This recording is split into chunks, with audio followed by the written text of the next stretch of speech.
Welcome to another edition of Let It Be Known. I am your host, Stacy Brown, and this is the morning show for Black Press USA. Peace and love, everybody. I'm Niele, your co-host, and you know what we do here? We amplify Black voices, and we bring you the headlines that are impacting the Black experience. And that made me take a deep breath. Okay. It really did. It really did. Erasure, you know? Yeah. Well, and that's what's been going on. But yesterday you talked a little bit about, well, I need some good news for a change. Well, part of the good news is that they have restored, because of some backlash, the Harriet Tubman photograph in reference to the Underground Railroad on the National Park Service's webpage.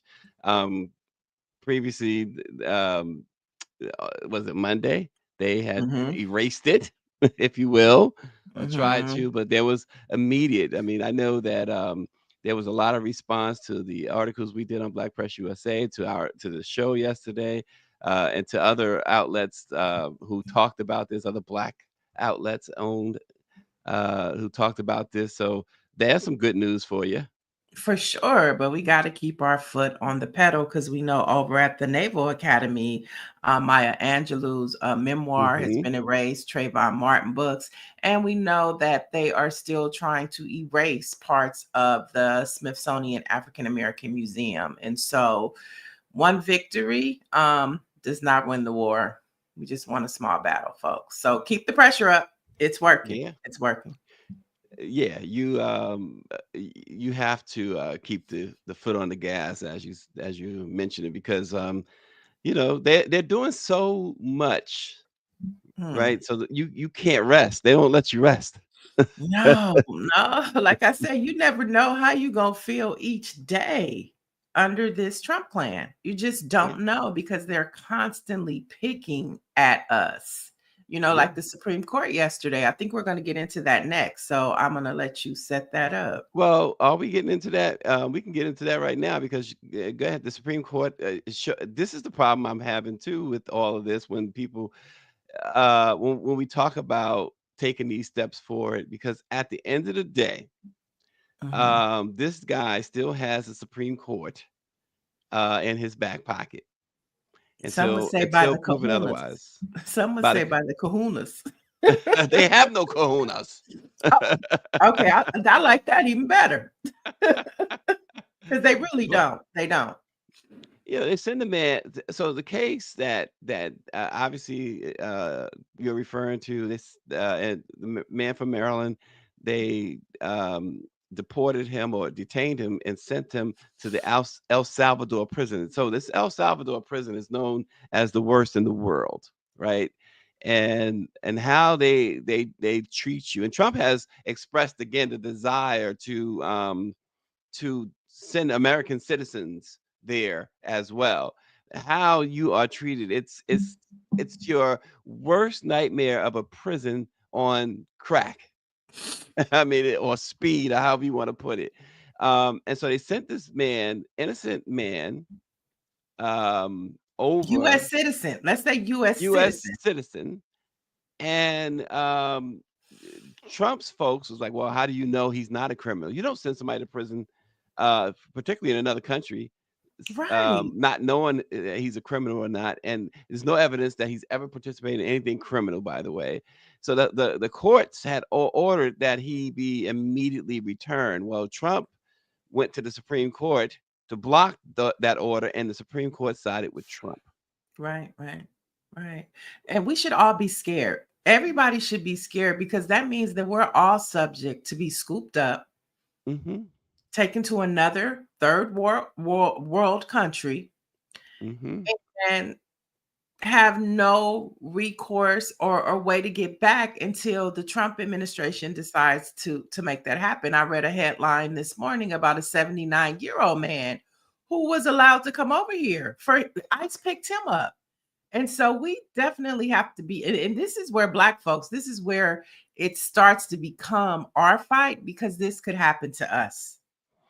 Well, yeah, it's certainly happening to other individuals of color, and these student visas are being revoked, and they are just seizing people off the streets, and they're doing it in a way that you see in these espionage movies and stuff on TV. They're coming with masks on, and they're just grabbing folks and putting them in vans, unmarked vans too, and so it is so everything that they've done, whether people want to agree with it or not, the one thing you cannot disagree with is how Mhm. inhumane it has been.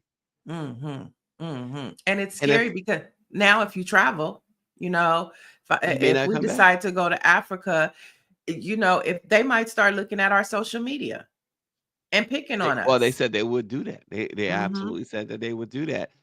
And Inferno 932 raises a great point. We've talked about the plight of missing black women and girls. Um, you know, who's to say they're not being scooped up now even more because they don't, as well documented, law Mhm. enforcement don't care about missing black women and girls. Mm-mm.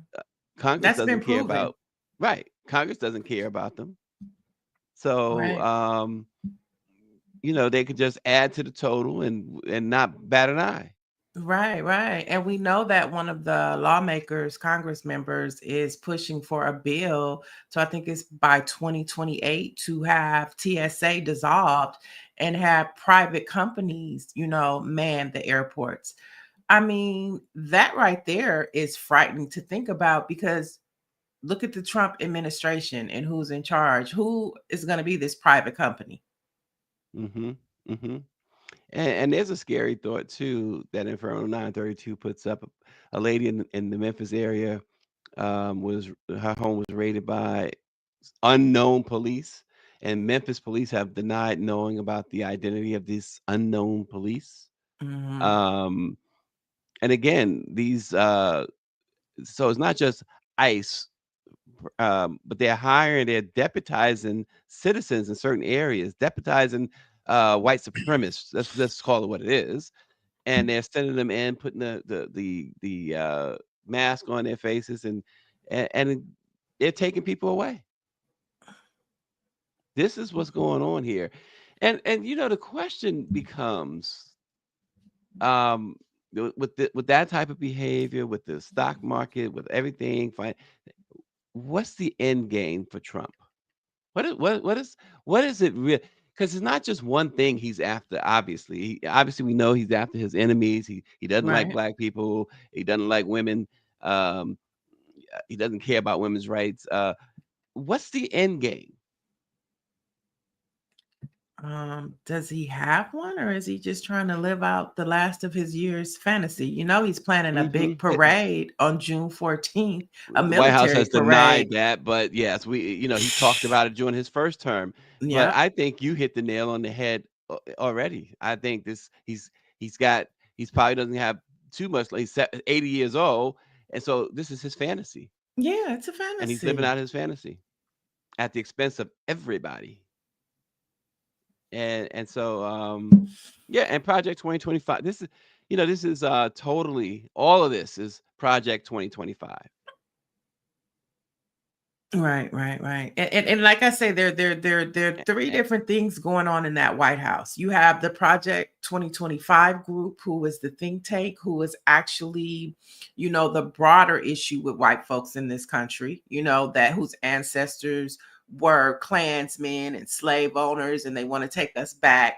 Then you have the greed of the Trump family, right? Mhm. And so we don't know what Jared Kushner, Ivanka Trump is in that White House doing. And you know that they are in the White House and they are Oh, making yeah. deals Oh, and cutting gosh. deals from Israel to Dubai to Saudi Arabia. And then you have this Elon Musk factor Mhm. who is playing with our foreign enemies. And so you have all of these things going on in the White House. You don't know who's coming in and out of the White House because Mhm. they don't tell you who's checking in and out like we used to do. And so you just don't know, going back, we don't know what's happening because everybody is in there with their own agenda. And Trump likes it that way because that's where the chaos is. Because Project 2025 people are not getting along with Elon Musk and his agenda. Meanwhile, his Yeah. family is in the background stealing. There you Allegedly. go. Well, and to go well before we go into that a little bit more, because this will tell you exactly what really the real stats are that 60 Minutes uncovered with these deportations. Mhm. What's our quiz for today? What's the black quiz for today? Let's there we go. All right. So he performed the first successful open heart surgery. Who am I and when did I do it? Oh, folks, that's a good one. Put your Mhm. answers in the chat. We love to see. I'd love to know the answer to that one. Uh, I thought I knew, but I'm not sure. I'm not sure, but that's a good one.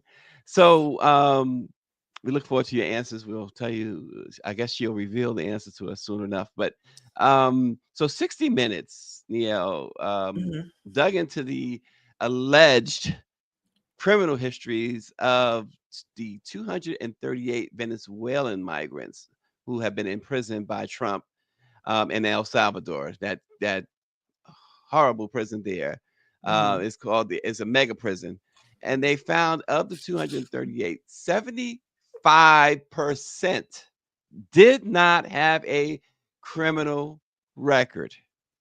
They mentioned that the Trump administration has released very little information about the Venezuelan migrants sent to prison in El Salvador, but internal government documents obtained by 60 Minutes and public records indicate that an overwhelming majority have no criminal convictions or even criminal charges. And I remember couple of weeks ago at the White House, I was with April, and Stephen Miller was being Mhm. asked about the lack of criminality of these individuals that they're deporting, specifically the Venezuelans. And he only said, "Look, you may not know of their records, but these are dangerous people. They're dangerous only because they're only because they are people of color. That's it."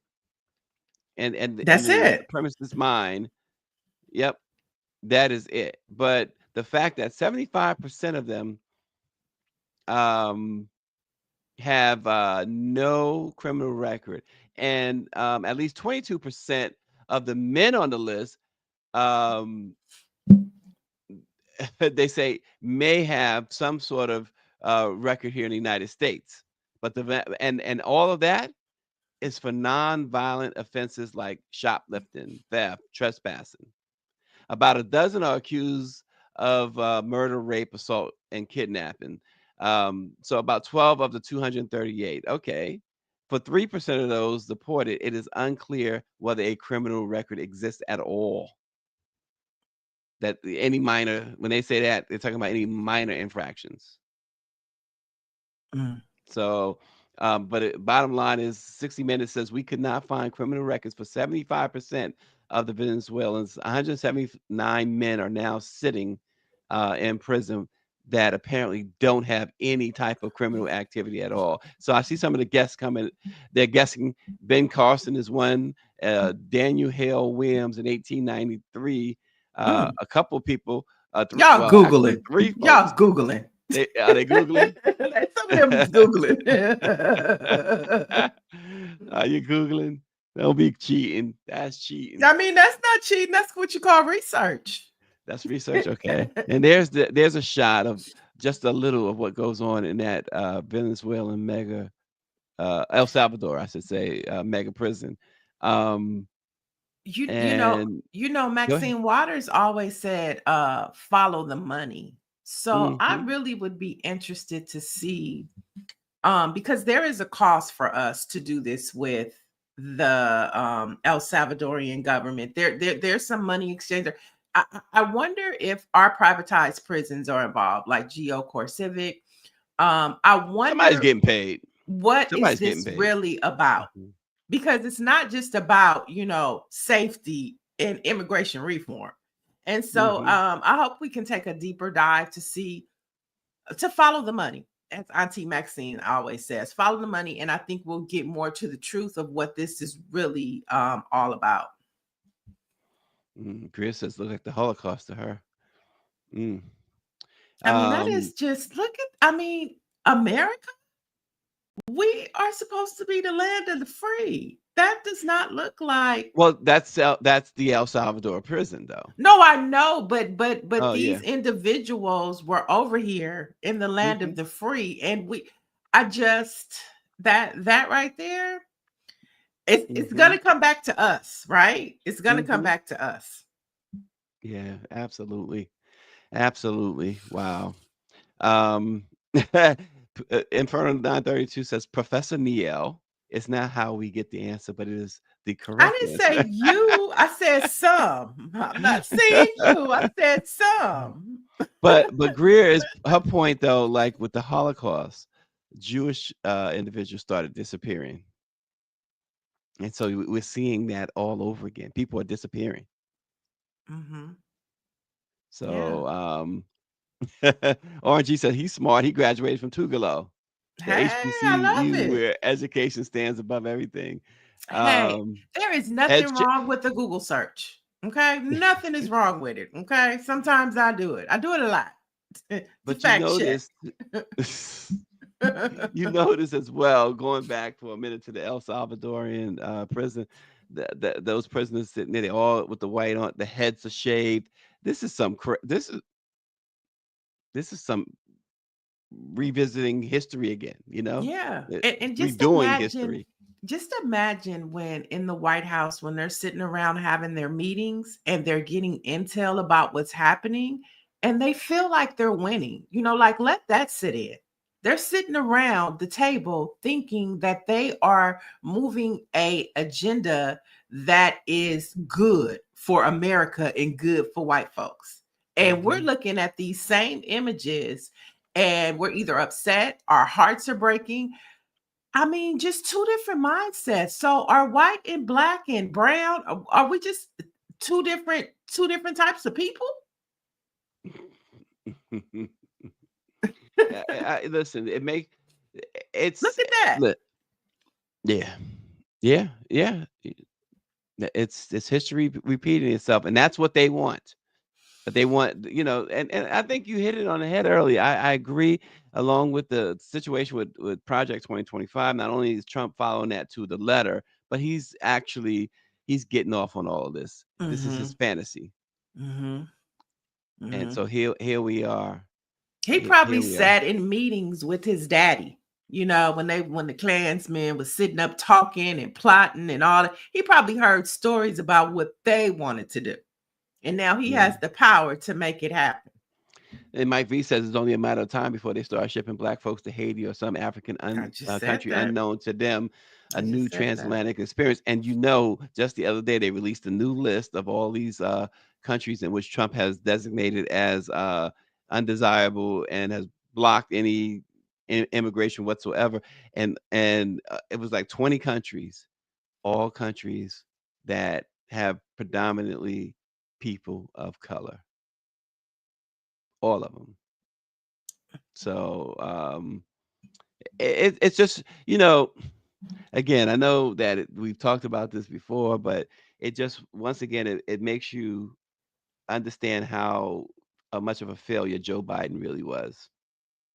And I say that because again, all the powers of the Supreme Court that they gave Trump, that Biden had those same powers, and Biden could have done something about it. He could have taken a stand, and he chose to instead go out by telling people that 2 days before he left office, had that news conference or whatever, talked about how, oh, I'm leaving you guys in the hands a demagogue or whatever, and it's not going to be good, et cetera, et cetera. Well, if you knew it was going to be this way, and the Supreme Court gave you the same authority that Trump is acting on, and I say it and I asked about this. I've asked a couple of CBC members about this. I've asked others about this, and nobody seems to say that I am wrong. They say they give me that same, oh well, if we were to do it, who's to stop them from doing it? And this and that. Same thing with the filibuster. If we were to do it, who's to stop them from doing it? Well, there's a time to pull the trump card, as it were, right? You're playing spades, and you got the trump card. You got to use it when everything's on the line. And Biden could have declared a state of emergency and remained in his seat. I think that you're right, but I also think that not just Biden, but even the lawmakers that you brought up, a lot of scholars, a lot of pundits and strategists are saying that they did not expect him to move this fast. They But were they expected him to comparing, move. they expected him to move, but they were comparing his first administration. And so I think that our country and our lawmakers, what they're grappling with is that they're trying to do business of the old days. Like Right. even That's what.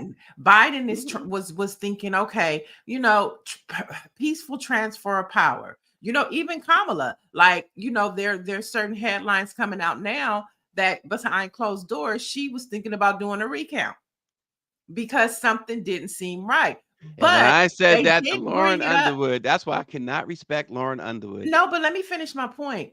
They are operating of old days. Trump is showing that nobody has exercised the power of that office like him. You have to, that's Hmm. if there's any credit that you give him, it is how he is using the power of the pen. Oh, those executive orders don't mean anything.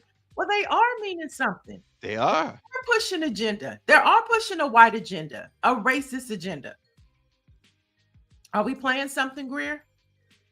I'd like to know whether, on balance, you approve or disapprove of what the new administration has done since it took over. I approve because he's weeding out a lot of things that Biden and Kamala Harris disrupted in this United States. I believe that he's getting rid of the clutter and things that have been there for a long period of time. I don't 100% agree totally how he's cleaning house, but there are some areas that need to be improved within the government. I disapprove of the way he's handled the firings of government employees.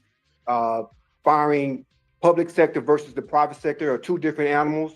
In my opinion, he should have gone in with a scalpel instead of a blowtorch. What are the key characteristics or traits that best describe today's Democratic Party? Liars, a lot of people doing insider trading, a lot of people are working for lobbyists and not for the people. I would say manipulation. To me, it feels like they more want to scare you into following them than to go on with what your, heart really thinks should be done. Just like Kamala, she came down here and tried to steer the black man's vote by bringing Cardi B and all them shaking their booty on stage like that was going to get us to go vote for her. And that was so disrespectful as a man. Who's heard about the Doge team? They saved us so much money, but I don't see how this is really going to benefit us on like a personal basis. Like, how are you saving me money? I believe that he's been given too much power. I know they partners in crime, but he's been given too much power to do the things that he's been doing and getting access to things that he should not have access to. If you could ask President Trump any question, what would you ask him? When the gas prices going to go down, when the stuff going to start going down, when we're going to see the effects of this economy changing. He said he was sending every American $5,000. How soon are we getting that $5,000? I'd like to know whether, on balance. Wow, your brothers. Those look like your They ain't my brothers. They don't look nothing like me. They don't look nothing like me. They look like a bunch of N-words. That's what But they I look like. but I don't think that you disregard what they're saying. The Democratic Party has a problem. Here's why they have I a problem. disregard. Here's why I can disregard what they're saying. Here's why I can disregard. I do. And here's why. The fact is, homeboy talking about the Democrats liars or whatever. What the heck do you think Trump is doing? And doing it in a way. Democrats have never tried. I'm not supporting Democrats. I'm not supporting Republicans, but Democrats have never tried to lock your family up in a cage. They have never tried to take away the African American History Museum. They have never tried to take your books away from you. Give me a break. Go somewhere with that. America has a problem. America has a problem, but I think our next guest is somebody to have this conversation with. Yes. He's a journalist and political strategist out of Los Angeles, California. Let it be known, family, welcome Jasmyne Cannick. Good morning. Good morning. How are you? Morning. Good. And it's an early morning. Let me tell you something right now, Jasmine. It's good to see a black woman smiling, nice looking, without a red MAGA hat on. Hilarious. So do not pull out a red MAGA hat. This will not go well for you. Funny Okay? story though, on the MAGA hat though, I will tell you that when Trump first ran, I bought one of those hats, not Oh, because Lord. I support, hold on. Let me tell you my thinking, and I still own it. Not because I supported Trump, but I said to myself, the day may come when this may be your get out of jail or your get out of a dark situation time, and you got to blend in just to save your behind. Save yourself. So just hold on to it because it may be cover for you. And I actually hold on to it for that reason. And the way the world is going, I feel like I may need it at some point to like get out of a hairy situation. You know what I'm saying? Like I gotta blend in. I am one of y'all. Let me go. Let me out. Right. Look, I told you she was a strategist. But on a serious note, we saw those men talking about the Democratic Party. You did a post last week about Gavin Newsom and him saying that Democratic Party has a problem. And that really rubbed you the wrong way. Can you share with our audience your POV? You're not the only one, so don't worry about it. Well, here's the thing, right? Neil, that I'm a delegate in the party. Okay. So I actually am one of the few people that do have a voice and a say in the party. Just because you're a registered Democrat doesn't keep talking. You don't get to actually go vote on the policies and what we do and what issues we take on and stuff like that. I don't feel enough delegates use their power and their voice to talk about stuff or to push back against the Democratic establishment. My point in my op-ed and the video that I posted was just simply to say that if the Democratic Party's brand has been toxic or is toxic, that Newsom has been feeding us the venom for years. He has been the de facto head of the Democratic Party here in California for the past 8 years. You do not get to act like you're stumbling across a crime scene and you're pointing out who did it. You need to be pointing that finger back at yourself because you are also a part of the problem. And so that was my issue. Do not try to separate in your quest for the presidency in the future. Do not try to separate yourself from the party by saying that I'm not arguing that the party isn't toxic. Yes, we do have our issues, but I'll be damned if I sit up here and let Gavin Newsom separate himself from the party as if he has not been our brand, as if he has not been our leader. And that is what my problem is. And that is what a lot of Democrats have a problem with as well. It's like, look,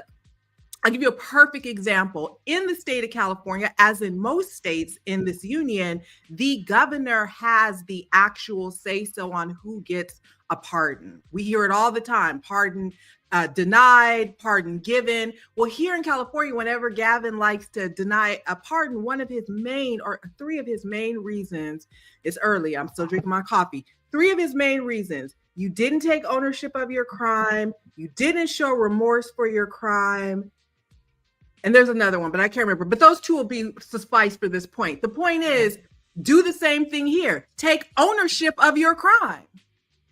Right. Show remorse for what you did.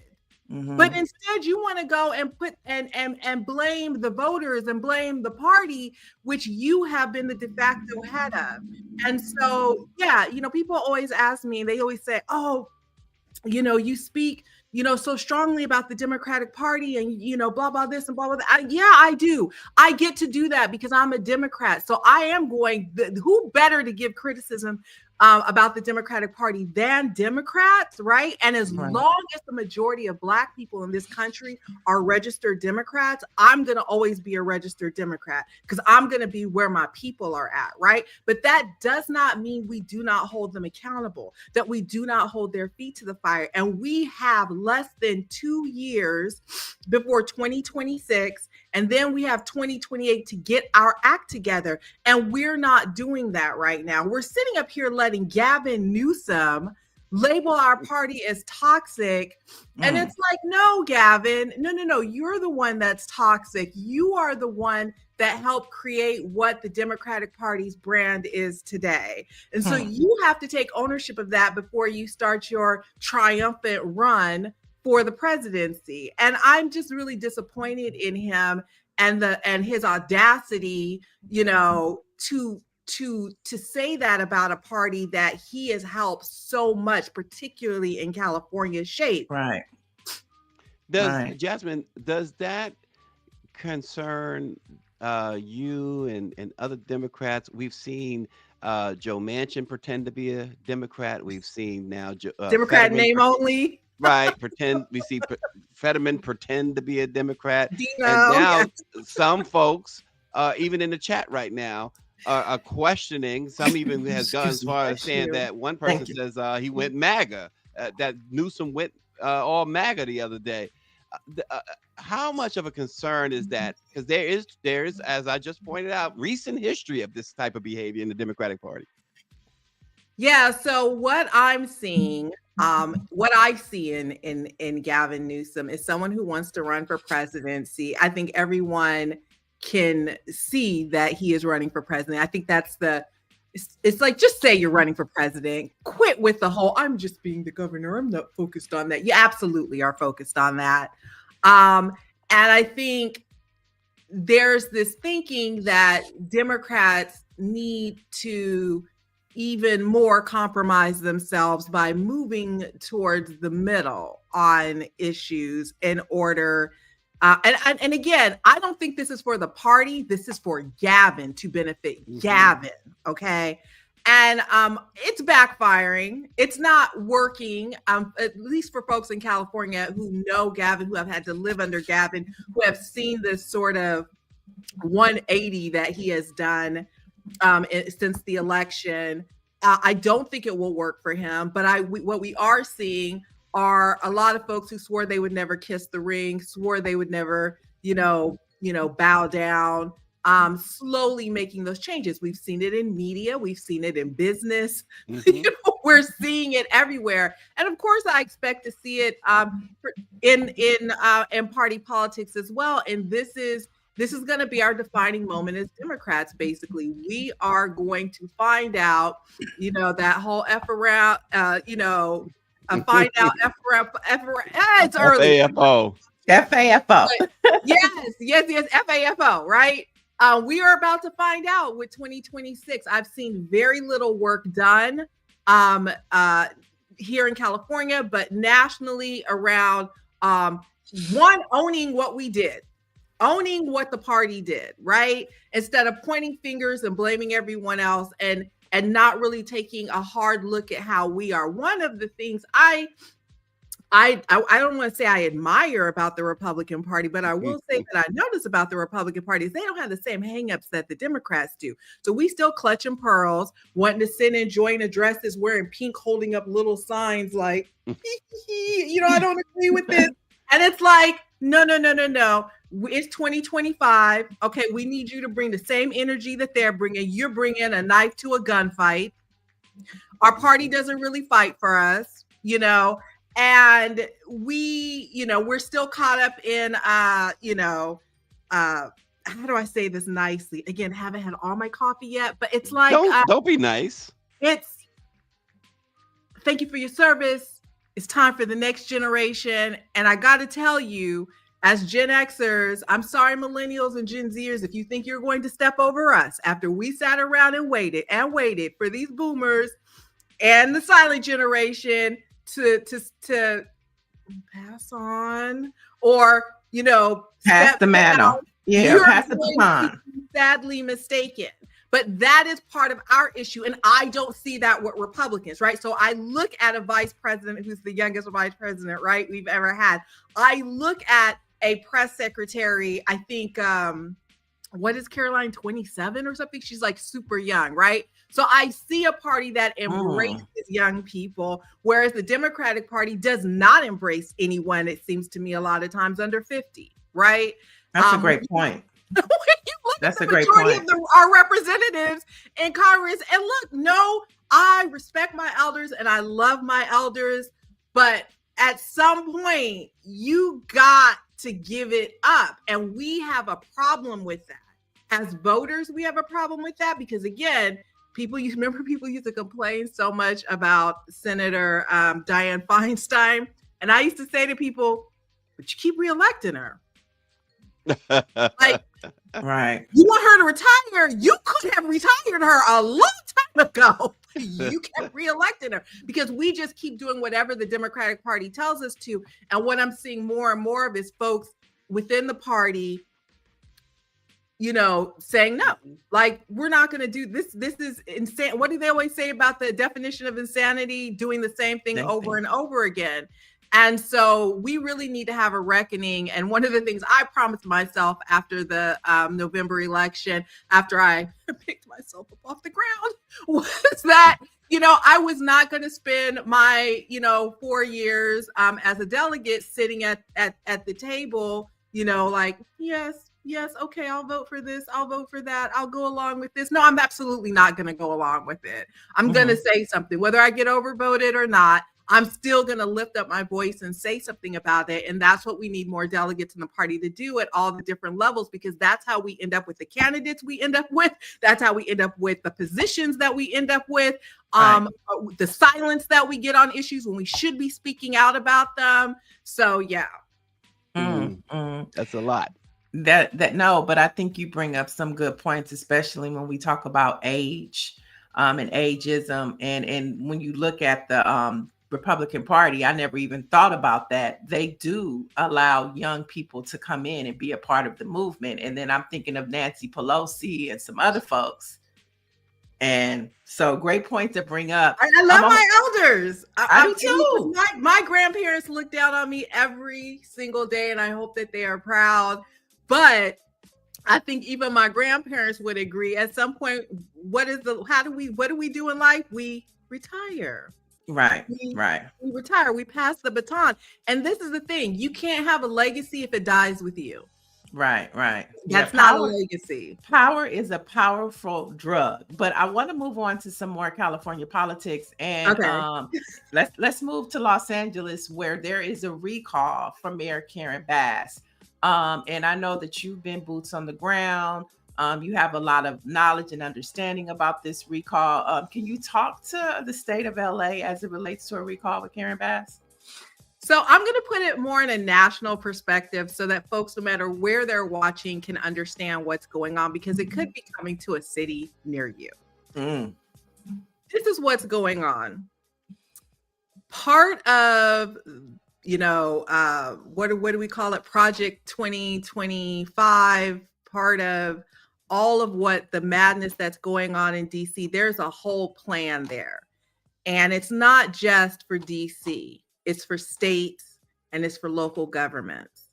One of the things people need to realize is that at the local level, whether it's your county or your city level, we run for office in nonpartisan seats, right? Because why? Democrats and Republicans and everyone in between has to live in the same neighborhood next to each other, blah, blah, blah. So think about that. When your mayor runs, it's never, technically Democrat, Republican, whatever, right? So what you have now, and it's been happening across the nation, is you have instigators and characters running for school board, running for water board, running for mayor, running for council, instigating recalls, trying to get into the local government so that they can wreak havoc and support the policies and the things that are going on in DC at a local level. But there's a specific focus on those cities and states that the president doesn't like. California probably tops that list, right? Los Angeles is right up there. And then the wildfires happened, and that sort of gave folks an in, right? An in to exploit. As I tell people all the time, whatever those problems were with the fire hydrants, with the water flow, all of that was going on under Eric Garcetti. The only reason why it escaped Eric Garcetti is because we didn't have what happened under Mayor Bass, right? And so now you have folks, using their tech money, their the tech bro money and all this other money flowing into Los Angeles to fund a recall. And it's going to be so sad, because what you're going to see are people that look like me and you standing in front of Ralph's and Vaughn's trying to get paid to have people sign a piece of paper to take out a Black female mayor. But, they're going to, no, they're probably not going to look at it like that. But that's how I look at it. They're going to look at it as this is $2 a signature. This is such and such a signature, right?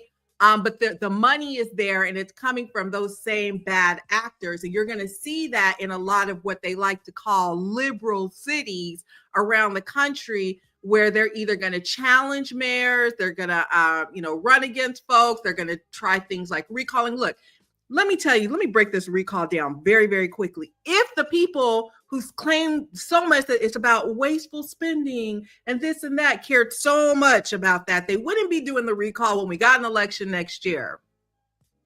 We have an election next year. Why? By the time, if the recall even qualified, it would be right before our June election of next year. Why would you waste the gazillions? Because you can, because you have it. And you can, it's going to cause headlines. It's going to let the candidate you really want allow himself to be like, oh, no, I'm against the recall. I don't support that. That's a waste of money. Makes him look good, Rick Caruso, right? It's all a plan, right? And always people be weary of anyone who for their entire life was registered as a Republican. And then the moment they decided to run for public office, decided, I'm going to go no party preference. I'm going to go independent. I'm going to go, all of a sudden you don't want to be attached to a party, but your entire life you were a Republican. And we have a lot of that in California, where people who were Republicans realize that they can't technically, even though it's nonpartisan, look, voters do look up what party you've been affiliated with it. Right. With California, we don't have independents. If you're independent, you're right of the MAGAs. Like, you're like way over there. We have no party preference. And we have a lot of candidates that will run for mayor as no party preference. Rick Caruso, no one believes Rick Caruso is a Democrat. Nobody believes that. Right? Well, Nobody, clearly he's not. Yeah. So that's a little bit of what's going on. And so people need to be paying attention locally, because they wonder, well, how do we get these members on the school board that vote to ban these books, that vote to put this in the curriculum, that vote to do all these things? Because we're sleeping at the wheel. We're not paying attention to who's getting on the water board, who's getting on the school board, who's getting on the council. And then when they get in there, this is who I really am. And then, they have a vote and they get to do it. Wow. Well, Jasmine, just going back to national and strategy, the DNC has just announced a new war room, and they've also announced what they call they're launching the People's Cabinet. This is their they want to go now into what they say offensive now. What do you know? Right. What do you know about these two entities that they are launching? The war room to try and counter Trump's misinformation, if you will. Who cares at this point? You want to counter just his policies more than the misinformation. But the People's Cabinet, which really is sort of like what they do in the United Kingdom's shadow cabinet. But how much are you in tune with this? And what is the DNC really doing these days? I couldn't tell you. Coming from someone in the party.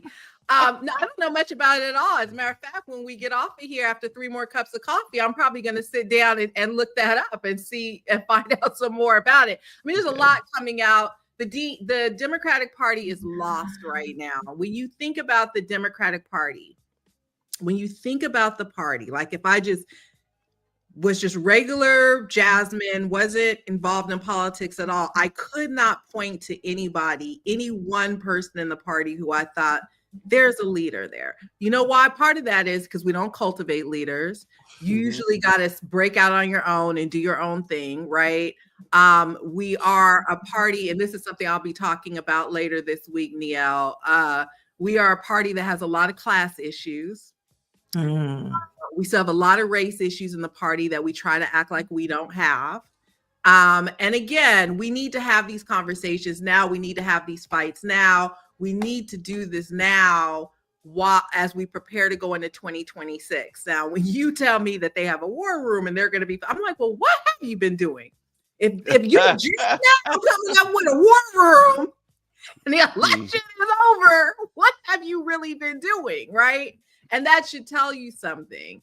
I implore folks who are watching to please pay attention to your Democratic Party at your county level, at your state level, and of course the DNC. It is not just what goes on in the DNC. It is very, very much important what happens at your county level and state level parties as well. I know here in California, we're getting ready to have our state convention for the California Democratic Party at the end of May, like the last weekend in May. We do 4, and it's usually 2 up, 2 down because of how our state is. So this one is in Anaheim. I encourage people all the time to pay attention to what is going on with their party, what is going on with the Black caucus in the party, the Progressive caucus in the party, like the Women's caucus, like all these different things, because people should know who is running their party. Like I see people probably like you both, people all the time screaming about the Democrats online and this and that. And I'm always like, well, do you even know who your delegates are who represent you in the party? You ever reached out to them and said, don't vote for that? Or what the heck are you doing? No, which has allowed the Democratic Party to be the way that it is and to continue to operate. Whenever I have a meeting Today, the Democratic Party meets in LA. We meet once a month. It's like the second Tuesday every month. And every time I step into that room, I can usually count on my 2 hands the number of Black people in that room who are delegates. And most of the people in that room are over 50. A lot of the folks in that room, I have a whole issue. Like every time I go to my Democratic Party meeting, it's like I don't know, Niele, have you ever walked into a room and started talking to people and the people are talking to you, but they're so busy doing this, looking to see who can see them. And we have a lot of posturing going on. Everybody's trying to be somebody instead of like, just do the work. And LA County Democratic Party, for folks who don't know, we are the largest Democratic entity in the country, the largest local Democratic entity. We represent 24 assembly districts. Why not? Why wouldn't we be? We're the largest county in the entire country. So we have the largest Democratic Party, County Democratic Party. And, we, I think, are also failing the people. I think you hit something on the nail, the hammer on the nail, when you talked about local politics. And I know you are huge on local politics, but you talked about the school board. When we look at how Black history is under attack, it started with the local school boards and the conversation of critical race theory. I think it's important to make that note that politics are local, and everything that the Trump administration is doing now, it started with local elections. And they got all those Republicans in place to amplify Project 2025. I know. Yeah, it's important. And the college boards. Don't forget the college board seats. It was the school boards and it was the college boards. People probably don't even pay attention that you have to elect the people who represent your community colleges, right? The different folks who occupy those seats have also played a role in that. And it wasn't just, the critical race theory. Then what did they come for? Queer folks, right? They came for the LGBTQ community in the school. So it goes on and on, but this is how they're getting their little, hooks into all of these things. And now, people are, paying attention to their water boards, right? Because remember, Trump made water such a big issue here in California, right? People probably don't even have any idea about their water boards and who's on those water boards, which, by the way, are mostly white men, older white men. All right.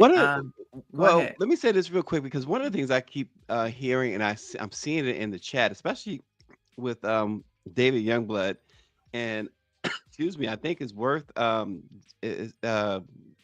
mentioning, because I'd like to hear your response, Jasmine, because he and others. So let me start with David. He says that the Democratic Party, he's objecting to anyone saying that the party is lost. He says we have plenty of leaders. He says stop using Republican talking points. And then Dr. Joni Toole says, look at what the Republican Party is doing to this country, and everyone seems to be attacking the Dems. She says Wisconsin just had a huge get out the vote for the state Supreme Court seat, which will be hugely important important. And finally, again, I want to throw this up, David Youngblood again. Republicans want you to say that the Democrats are lost. He says we are not. We lost the last election by 1.5 points. He says it's an ignorant and non-voting population that is a problem. Okay, so here's the thing: the Democratic Party clearly has a lot of problems. Our platform definitely needs to be tweaked. The way we message, the way we talk to folks, the way we elect leaders, the way we choose who is. I know Niele knows all about this. The way we choose who's electable and who the party is going to stand behind. We are stuck, okay? And as I said at the top of this segment, as a delegate, as someone who is active in the party, I fully get to say that the party is lost. I'm involved in the party. I don't know what Mr. Youngblood is doing. I don't know what the other folks are doing. I encourage them to run to be delegates, to be more involved in the party, but at least from what I see here in California and nationally, we lost the messaging conversation. We lost our narrative. We let them control that. And part of the reason why I think that is because, as I said before, we are so stuck in 1995 and 1998. We have electeds who don't even know what it means to clap back.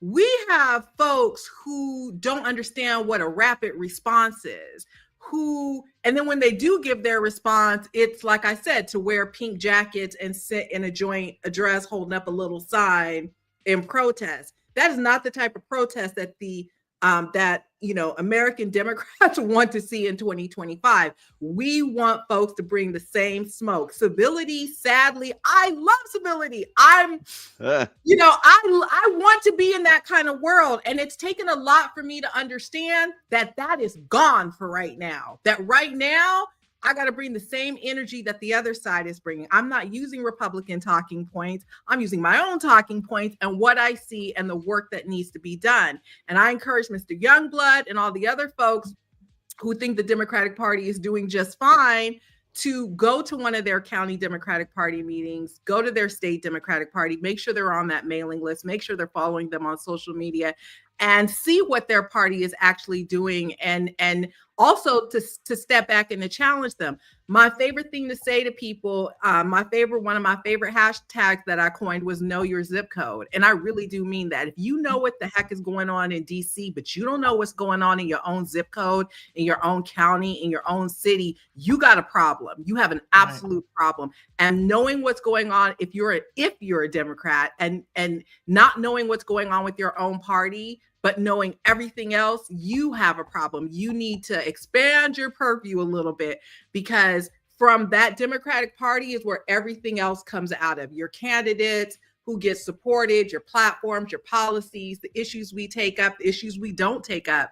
And I think that looking back at 2024, there's a lot of work to be done between now and 2026. A lot of folks keep talking about 2028. I'm like 2026, Right. And I will say this, I want to make sure I get this really quickly in.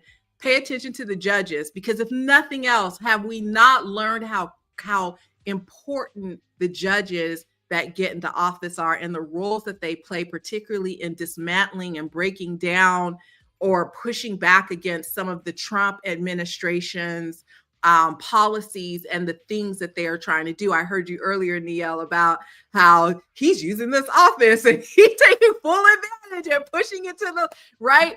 But we also have seen the legal side of that too, which is things having to go to court to be ruled on and to, figure out. And I keep thinking that, again, this is why these judges at all of these different levels are really super critically important, and for us not to be asleep at the wheel when it comes to who is getting elected as a judge in our county, in our state. Speaking of electeds, I know we're running out of time, but one of our Let It Be Known family in the chat wanted to get your thoughts on Rep. Barbara Lee. Will she win the race, and your thoughts on her running for mayor of Oakland? Look, I'm not an Oakland resident. Couldn't tell you she's going to win the race. I don't know how the majority of Oakland folks feel. I mean, I really do love Barbara Lee, but if I am going to be true to my words, especially what I said earlier, Barbara Lee would also be in that group of people who, you know, has been around for a while. Let me just say that, who has been around for a while. I saw that not that it should matter who the San Francisco Chronicle endorses, but I saw that the San Francisco Chronicle had endorsed her competitor, I think Mr. Taylor, correct? Yeah. So it'll be really interesting to see who voters are feeling in Oakland. Out of the two of them, I would like to see, out of those two, if those are our only two options, right? I would like to see Barbara Lee ascend into that office. But again, I think we need to be grooming and getting, more folks running for these seats who don't have the sort of legacy that Barbara Lee has. I'm very worried about Democrats because we just do not embrace younger folks. Right. Love it. Well, it's been real, Jasmine. You have brought some energy here this morning. Well, I'm proud of myself for getting it together at the crack of dawn this morning like this, but it's really great to be here. I love that we're having these critical conversations, even when we disagree. I still think the dialogue is super important to get all of us thinking about what our role is and what we're actually doing. I guess, we have a lot of keyboard warriors, but I just need to see folks that are actually doing stuff in real life. In real life. I tell people all the time, a tweet's it's not a policy. We need folks that are doing things in real life. And I would be remiss if I got out of here without saying to my sister Niele that you look so beautiful this morning, and it's so nice to see you. And thank you for the invitation. No, so do you. You look amazing. We'd love to have you back, especially after you go to the convention. We'd love to hear you. Did I ever say I was going? I just said when the convention was. Oh, Jasmine. But real quick, I've gone with a couple of our Democratic delegates and people who are in office, and I went to the Black Caucus, and that was when reparations was a conversation, and they did not have reparations on that Black Caucus agenda, and that Big Money and his crew started a fire. And so it's really good to see the process of how democracy works. If you want to know how democracy works, go to a party convention. And you get to go to the women's caucuses. Get to go to the Black Caucus. You have all these progressive caucuses. And so if you see how democracy works, you'll understand that it's more than just a 4-year vote or a 2-year vote. It is those elections that nobody shows up to. And so we definitely want to have you back. Well, somebody shows up to them. It just ain't us. It ain't us. It ain't us. So we definitely want to have you come back, even to just give us a roundup, because I know you're going to get the tea. Of course. And thank you so much for having me. And y'all have a really great morning. Everybody in the chat, have a great morning. I appreciate the conversation. All right. Peace and love. Thank you. Thank you. Well, that was good. Yeah, that was good insight. I think local politics are very important, and to always point that out is critical. Yeah. Well, I also I like the pushback though. David and Dr. Joni and others is saying, well, wait a minute now. These are like what Republicans want y'all to say. I think that's a lot. I think it's a lot of that too. I think I hear so much of that too. These are Republican talking points. The party has to own up to that to a degree too. They have to stop.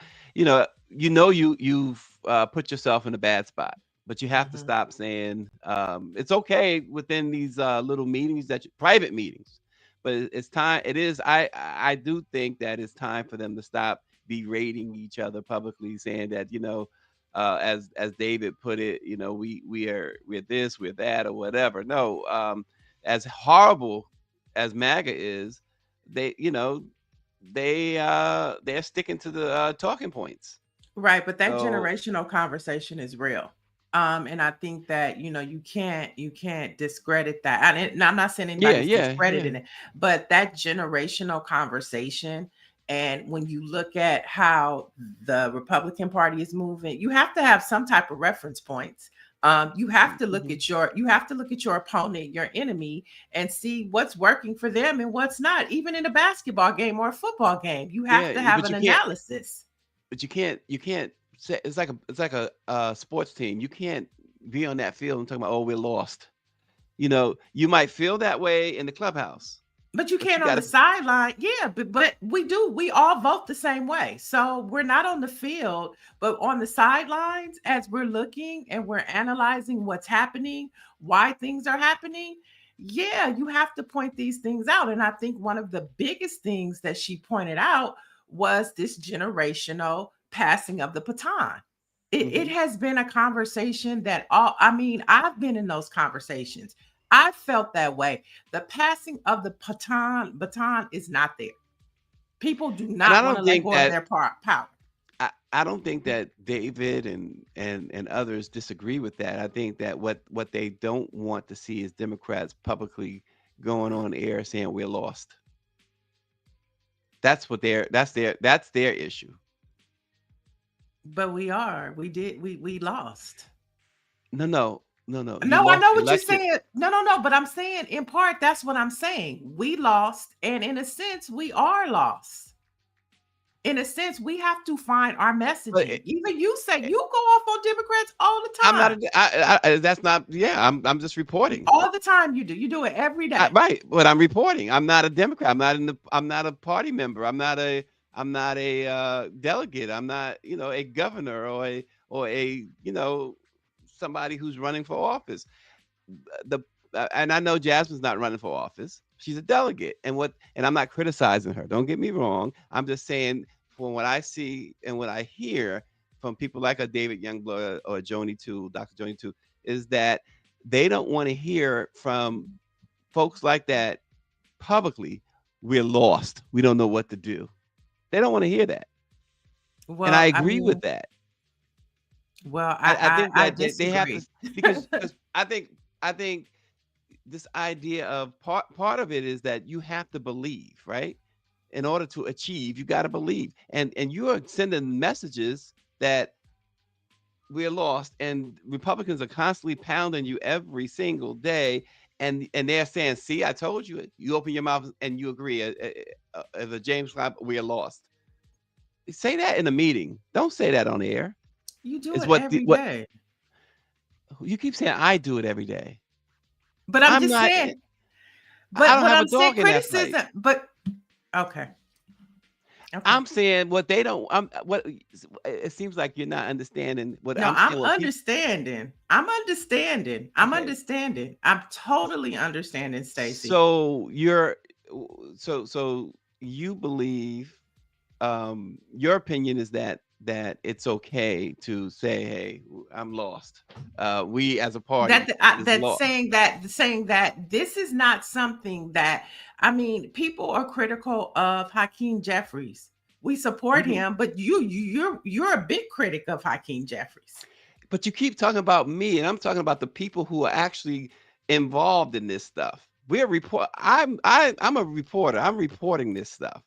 Well, see, for me, being a part of Black Press, it's about news and advocacy. So for me, all to be a part of the Black Press, that's historical in Okay, but I within keep within telling the you Black why you Press. keep saying me. I'm talking David. I'm Okay, talking so I'm about talking Dr. about Joy. so let me speak for myself. Being a journalist in the Black press space, I'm not talking about mainstream. It's news, views, and advocacy for me. And so I'm an advocate for Black folks.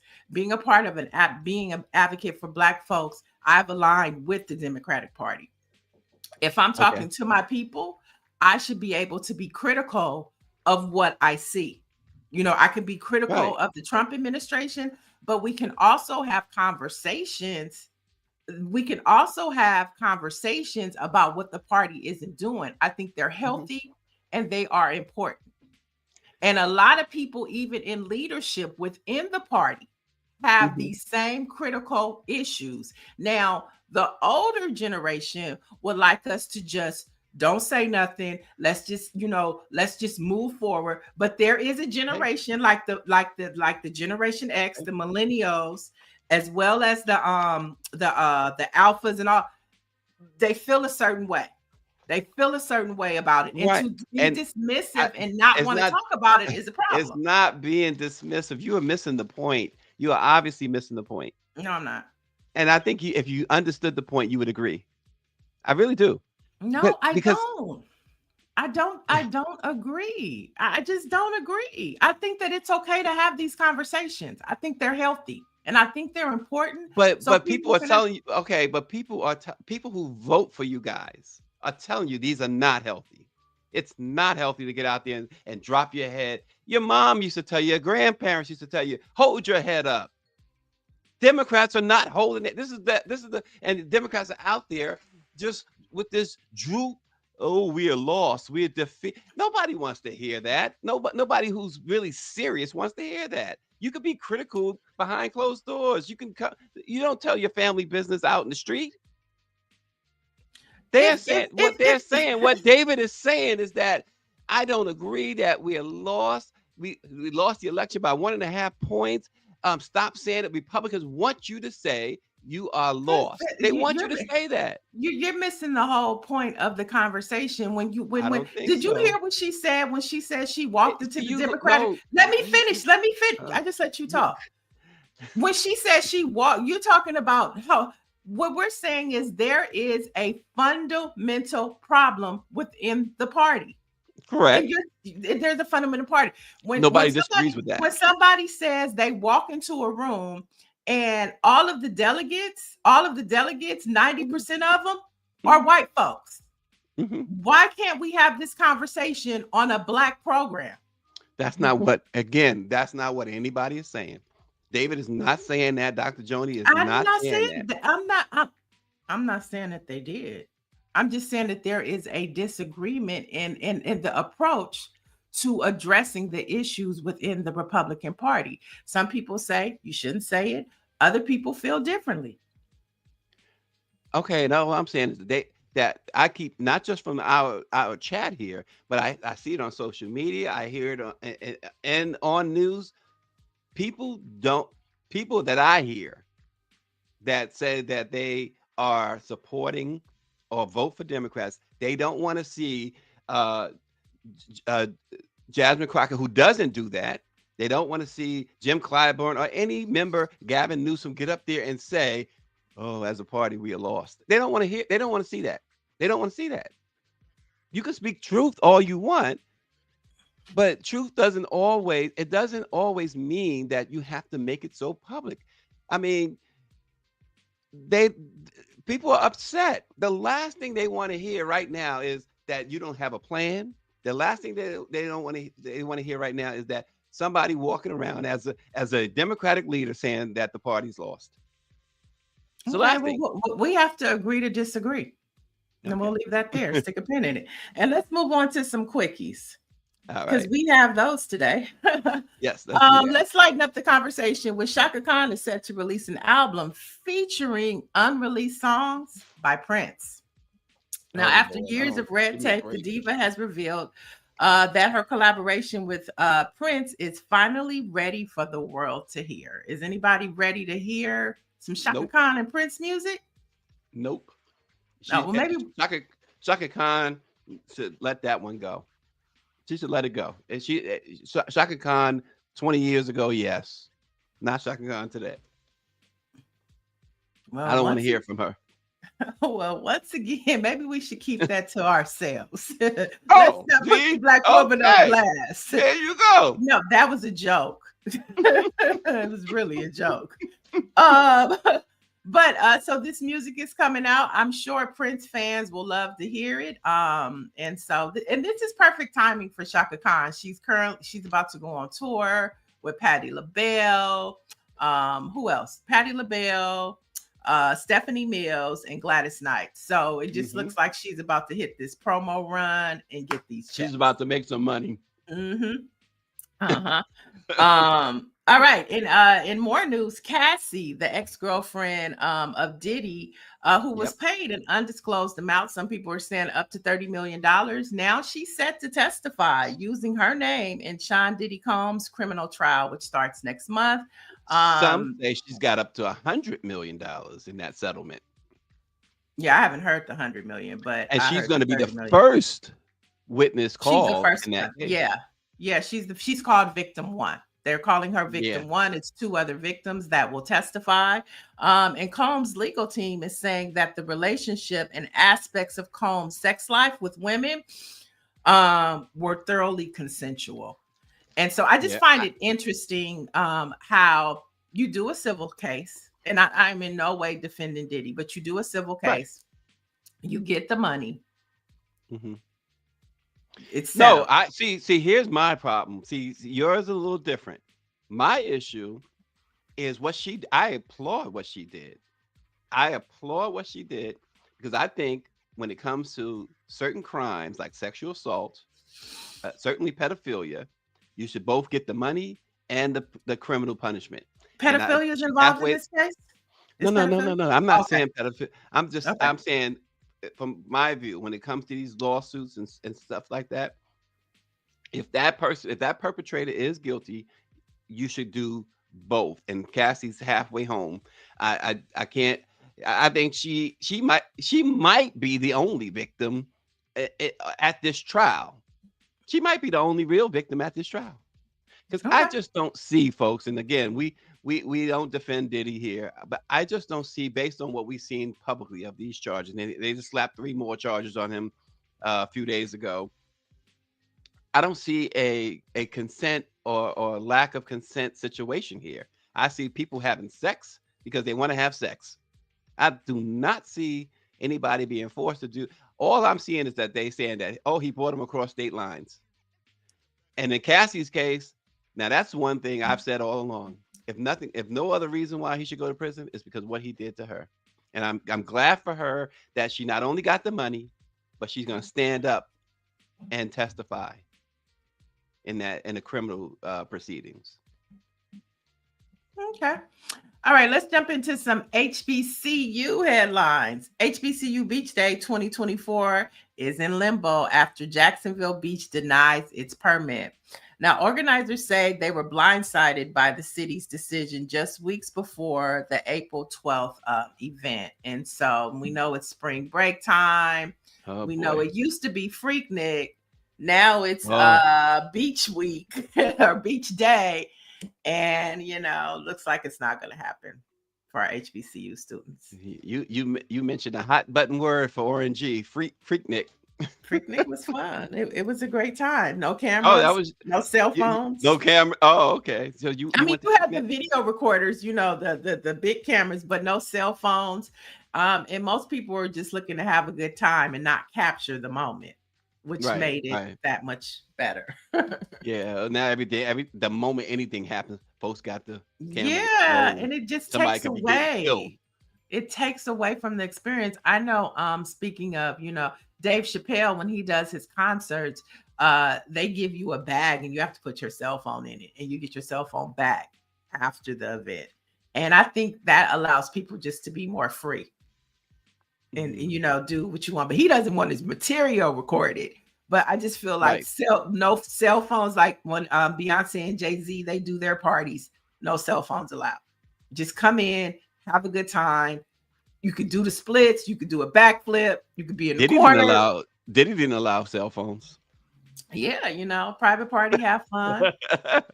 Look, the party will not be televised. All right. And rounding out our HBCU headlines, Texas Southern University raises more than $1 million during their TSU Foundation's annual Tigers Ball. Now, the funds will go towards scholarships, but I think this is a great example of when we look at what the Trump administration is doing.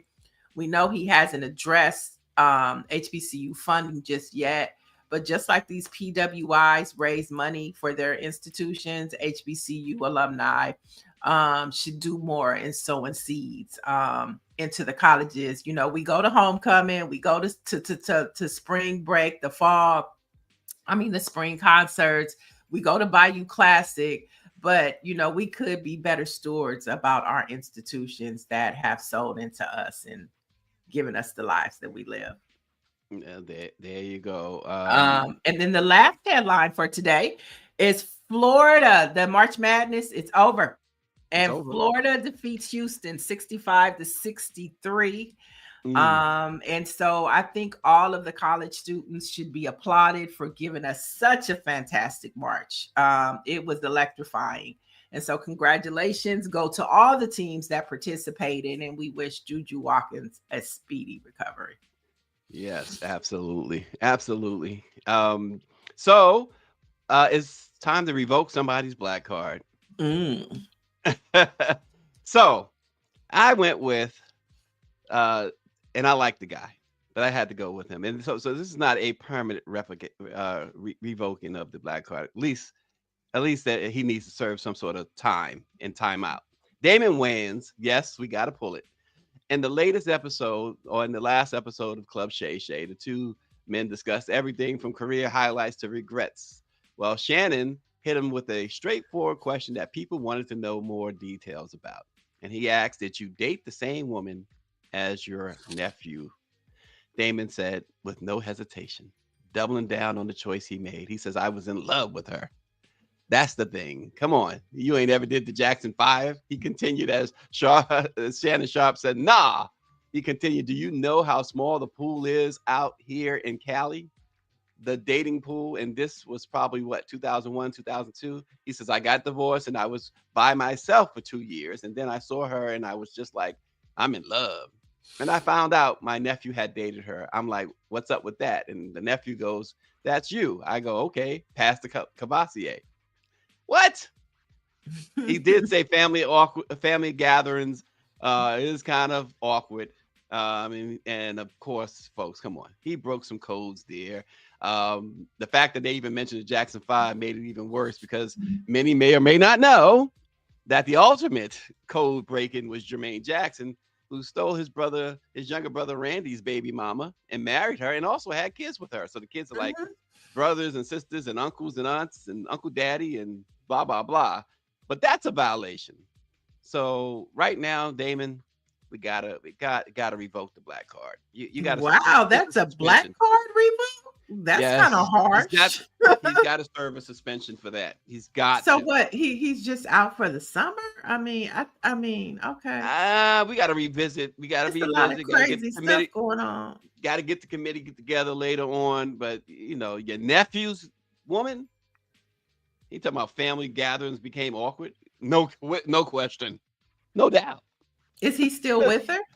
We don't. No, I don't think he is. But we don't do. That's some down home trailer park stuff. We don't do that. Come on, that's some, like I said, Jermaine Jackson, Randy Jackson stuff. Come on, and those are not ordinary black people. So I think Diddy did it too with Lori Harvey. Oh. Christian was dating Lori Harvey. And kidding. I did hear something about that. I mean, come on, son. It's not that uncommon. Oh my God, how do you do that? And that's even worse. So wait a minute. So Diddy was dating his son's ex? Well, that was word on the street that Christian dated her for a hot minute. Well, and Lori that's Harvey. Worse than, do you wait? Let's look at this for 1 second. So you had Jermaine and Randy, brother and brother, Damon and his nephew, so uncle and nephew, and then father, son. That's worse. It's all of it. I mean, it seemed like Christian didn't have a problem with it, and neither did the Harveys, because Diddy was in. I think it was Sandro Pay with the Harveys, and they was having a good old time. So I mean, hey, maybe it's a rich people thing. I don't know. It's a rich people thing. Rich people. Oh my God, I can't wrap my mind around it. I mean, I just never. Oh God, we were just out of time, but let me just say this real quick. I just remember conversations that I used to have with Jermaine, and he used to complain about his brother Randy not paying child support to their baby mama. And I'm like, this is ridiculous, dude. He needs to get over his one. Jermaine said to me, he'll never get over that. You got the same woman And the bed that they used to share together now is your bed. That's disgusting. Come on. I mean, Anyway, hey, it sounds like it's caviar to them. is that what it is? I Oh God, don't know. yeah. It's making my stomach turn. What's the answer to our quiz today? Well, do they get a teaser first, Greer? Oh, teaser. I found it one of first. The teaser is I found one of America's first interracial hospitals. I founded one of America's first interracial hospitals. Oh man, I got to know this person. Oh my goodness. I'm gonna That's a vote good Ben one. Carson. I don't know if I'm right. Oh gosh, if it's I'm Ben just Carson, throw it out there. I don't want to have to know him. All right, so some couple of black facts before we get to the answer. On this date in 1974, Hank Aaron, Hammerin' Hank, broke Babe Ruth's Major League Baseball record by hitting his 715th home run in a game at Atlanta's Fulton County Stadium. And I'll tell you what, I mean, I love Barry Bonds. I think Barry Bonds is the greatest player ever to put on a pair of cleats. The home run, the current home run champ. But what Hank Aaron did under the conditions he did it, the racism, the death threats, and everything else, it was just unbelievable and bold, brave, and unapologetic. That's what you call unapologetically black. Hank Aaron. And on this date, in 1993, musical icon Marian Anderson died at the age of 96. Now, some of her biggest career moments included in 1938, Eleanor Roosevelt presented her with the NAACP award, and she received awards from over 24 universities. And in 1963, President Lyndon B. Johnson awarded her the Presidential Medal of Honor. So today we remember my kinfolk, Marian Anderson. Well, there you go. Not literally, y'all. Not literally. Don't think I was going to say kinfolk and skinfolk. There you go. So, all right. What's the answer to our pop quiz, our black pop quiz? Come on. What's the Daniel Hale Williams? There's a few people who got that right. I would never have gotten it right. For those who got it right. Oh, wow. Somebody, Thomas Patterson says the irony is that Babe Ruth was black. A lot of people have said that. And I've looked at that up, and I believe Babe Ruth had a black parent. And they will never, Major League Baseball will never tell you that with any certainty. So, and yesterday was Billie Holiday, You Want My Arm to Fall Off? Oh, forget that in the movie. Lady Sings the Blues. Lady Sings the Blues. Diana Ross and Billy D. Williams. Yeah, they listen. They rock those roles. Richard Pryor, Piano Man. They rock those roles. Diana Ross. Yeah, that was nice. Our black-owned newspaper of the day is the Scanner News. The Scanner News is a website and newspaper published in Portland, Oregon, and Seattle, Washington. Established in 1975, the Scanner News Group has advanced the cause of the black press in the northwestern United States through the newspapers and the website. The Scanner has provided regional and national corporate advertisers a variety of methods to effectively market the product services to its readers. So our black-owned newspaper of the day is the Scanner News. Check out their website for daily information coming out of the Pacific Northwest. Yeah, and it's a lot of good stories over at Black Press USA. There's a scanner right there. But I think Stacy mentioned earlier, April Ryan has the story over there about what's happening with Harriet Tubman. I know that we have updates about what's happening over at the African American Museum, the Smithsonian. Lots of headlines from all of the black newspapers across the country. So to keep up what's happening in Black America 24/7, visit BlackPressUSA.com. And visit us tomorrow. Same bad time, same bad channel. We'll see you tomorrow. Thanks for watching.